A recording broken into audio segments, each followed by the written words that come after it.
Welcome back student. आज की class में हम आप लोगों के लिए लेकर आए हैं हिंदी व्याकरण का एक टॉपिक जो है नाम, शब्द और संज्ञा। नाम, शब्द, संज्ञा होता क्या है वो आज हम आपको इस क्लास में बताएंगे।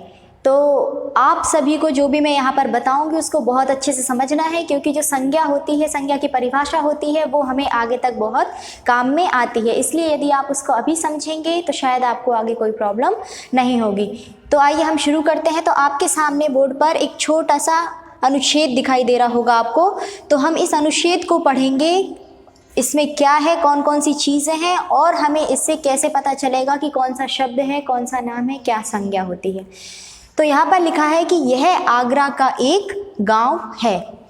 इस गांव में मयंक रहता है। इस गांव में ट्रैक्टर से खेती होती है। यहाँ का ताजमहल प्रसिद्ध है। यहाँ की मिठाई भी मशहूर है।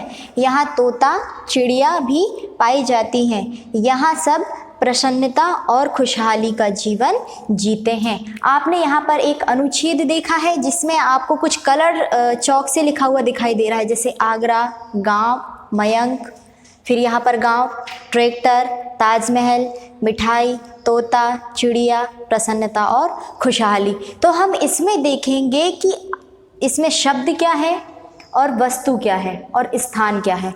तो यहाँ पर आप देखेंगे मयंक, तोता और चिड़िया, ये सब क्या है? व्यक्तियों या प्राणियों के नाम हैं। क्या है ये? मयंक किसी लड़के का नाम हो सकता है, तोता आप सभी ने देखा होगा, चिड़िया आप सभी ने देखी होगी। तो क्या है इसमें? व्यक्ति कौन हो गया? मयंक। और प्राणी इसमें आपको जो जीवित है, जिनका जीवन होता है, वो सब क्या है? व्यक्ति और प्राणी है। फिर दूसरा आ रहा है हमारे में आगरा, गांव और ताजमहल। आगरा, गांव और ताजमहल क्या है? एक स्थान है, एक स्थान है घूमने का, जहाँ पर हम घूमने जा सकते हैं। किसी भी स्थान को जो कि प्रसिद्ध है, जिसका हम नाम जानते हैं, जो मशहूर होता है, उसको हम स्थान की श्रेणी में गिनते हैं। फिर ट्रैक्टर और मिठाइयाँ, ये सब क्या है? वस्तुओं के नाम है। ट्रैक्टर भी एक वस्तु है, निर्जीव वस्तु, और मिठाई भी क्या है? एक निर्जीव वस्तु है। प्रसन्नता और खुशहाली, ये सब क्या है? हमारे मन के भावों को प्रकट करते हैं। जब हम खुश होते हैं या दुखी होते हैं तो हमारे ये सब क्या है? मन के भाव होते हैं।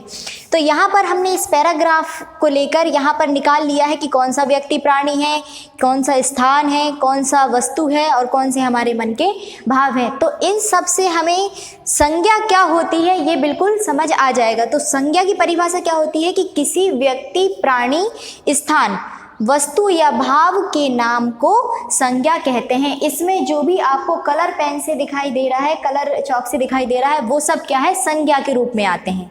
किसके रूप में आते हैं स्टूडेंट? संज्ञा के रूप में।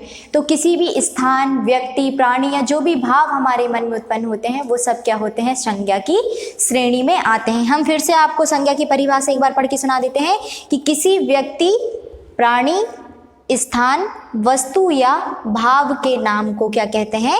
संज्ञा कहते हैं। यहाँ पर हमसे तीन चीज़ें पूछी, एक नाम, शब्द और संज्ञा। तो नाम हमें पता चल गया, शब्द क्या होता है वो भी हमें पता चल गया, और संज्ञा क्या होती है? इन दोनों से मिलके जो बनती है वो क्या होती है? संज्ञा होती है। और संज्ञा के कितने भेद होते हैं वो भी अब हम आपको बताएंगे। संज्ञा के तीन भेद होते हैं। पहला होता है व्यक्तिवाचक संज्ञा, दूसरा होता है जातिवाचक संज्ञा और तीसरा क्या होता है? भाववाचक संज्ञा। सबसे पहले हम देखेंगे कि व्यक्तिवाचक संज्ञा क्या होता है। तो व्यक्तिवाचक संज्ञा होता है कि जिस संज्ञा शब्द के किसी विशेष व्यक्ति, वस्तु या स्थान का ज्ञान होता है उसे क्या कहते हैं? व्यक्तिवाचक संज्ञा कहते हैं। जिसमें हम किसी मशहूर व्यक्ति का नाम पता चलता है या फिर किसी ऐसे स्थान का जो कि मशहूर हो, जो प्रसिद्ध हो। तो जैसे हम आपको एक एग्जांपल देते हैं कि पंडित जवाहरलाल नेहरू। आपने सभी ने पंडित जवाहरलाल नेहरू का नाम सुना होगा। तो वो क्या है? एक प्रसिद्ध व्यक्ति हैं। यदि हम लाल किला की बात करते हैं तो वो भी आपको पता होगा। रामायण और भारत, हमारा जो भारत है, हम जिस देश में रहते हैं वो भी क्या है? प्रसिद्ध है। तो हमें ऐसे किसी शब्द जो व्यक्ति, वस्तु या स्थान का ज्ञान कराते हैं वो क्या कहलाते हैं? व्यक्तिवाचक संज्ञा कहलाते हैं। फिर हमारा दूसरा है जातिवाचक संज्ञा। तो जातिवाचक संज्ञा क्या होता है कि हमें किसी की जाति, जैसे किसी की कैटेगरी का पता चलता है। इसका हम देखेंगे तो क्या होगा कि जो शब्द संपूर्ण जाति या समुदाय का ज्ञान कराते हैं, क्या कराते हैं? संपूर्ण जाति का ज्ञान, उन्हें क्या कहते हैं? जातिवाचक कहते हैं। जैसे कि हाथी, उसकी भी एक जाति होती है। फूल, अलग अलग प्रकार के जो फूल होते हैं उनकी भी एक अलग जाति होती है। क्या हम फूल को फल कह सकते हैं? क्या हम फूल और फल को एक ही जाति का कह सकते हैं? नहीं, उनकी अलग अलग जातियाँ होती हैं। फूल अलग जाति के होते हैं और जो फल होते हैं वो अलग जाति के होते हैं। तो इसी प्रकार से जो किसी जाति को बताता है तो वो क्या कहलाता है? जातिवाचक संज्ञा कहलाती है। फिर तीसरा है हमारा भाववाचक। तो भाववाचक से हमें बिल्कुल भाव से समझ आ रहा है कि भाव किस प्रकार के होते होंगे। तो जिन संज्ञा शब्द में गुण, दोष, स्थिति, अवस्था आदि भावों का बोध होता है उसी क्या कहते हैं? भाववाचक। जैसे हम किसी मीठी चीज़ को, किसी मीठी वस्तु को खाते हैं, जैसे हम जलेबी खाते हैं, आम खाते हैं, तो हमें इसकी मिठास का पता चलता है। यदि कोई बच्चा है तो हमें समझ आता है कि वो बच्चा है। यदि कोई बड़ा है तो हमें समझ आता है कि वो जवान है। बूढ़ा है तो हमें पता चलता है कि वो बूढ़ा है। यदि कोई दोस्त है तो हमें उसके आपसी संबंध से पता चलता है कि वो दोस्त है। यदि कोई किसी से दुश्मनी रखता है तो उनके आपसी भावों से हमें क्या होता है?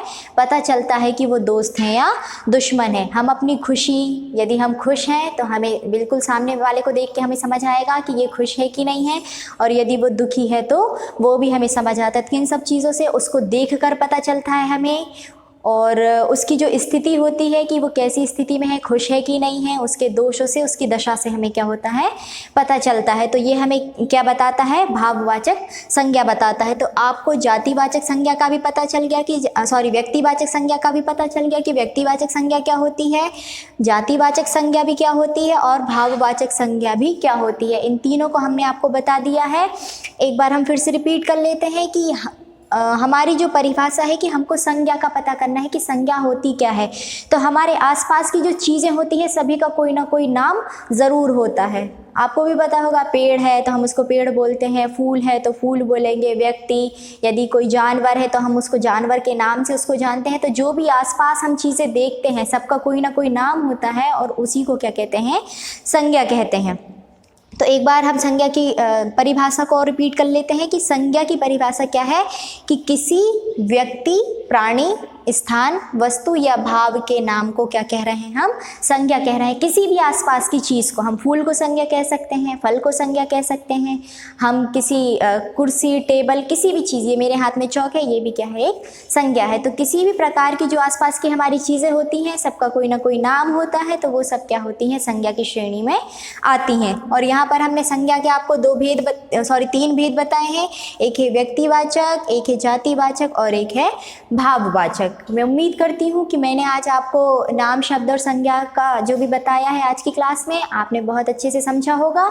और उसी के अकॉर्डिंग मैंने आपके लिए 2 प्रश्न निकाले हैं। एक है संज्ञा किसे कहते हैं, तो आपको इसमें संज्ञा की परिभाषा लिखना है, जो कि मैंने आपको आज की क्लास में बताया है कि संज्ञा की परिभाषा होती क्या है, संज्ञा हम किसे कहते हैं।